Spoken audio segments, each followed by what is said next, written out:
locally celebrated for its proximity to a scenic railroad and the Hershey Chocolate Empire, the town's identity was redefined in March of 1979.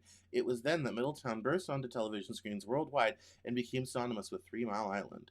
The accident stemmed from an equipment failure and compounding human missteps.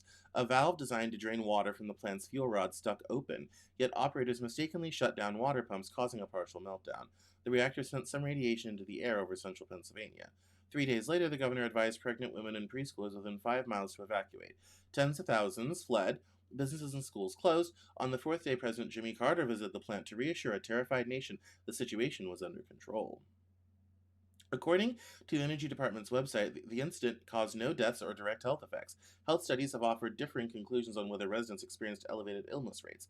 The Nuclear Regulatory Commission said investigations have found that the release of radiation, quote, had negligible effects on the physical health of individuals or the environment. The accident, which spawned congressional hearings, litigation, and a criminal probe, galvanized opponents of nuclear power. Plans for new reactors were soon scrapped.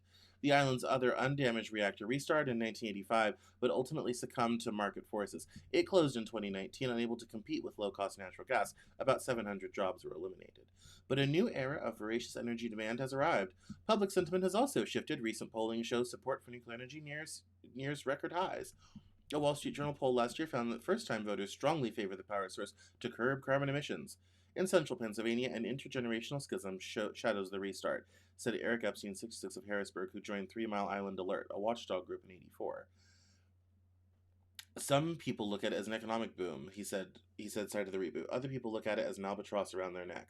Constellation said the undamaged reactor at 3 Mile Island went on to become one of the world's safest and best run nuclear plants. The restart will bring 3,400 jobs to Pennsylvania, including 600 at the plant, plus an estimated $800 million in state tax revenue, which will help fund schools and government services.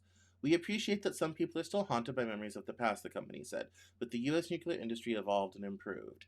And I think that's a good point that the other reactor went on to continue operating for another 45 years.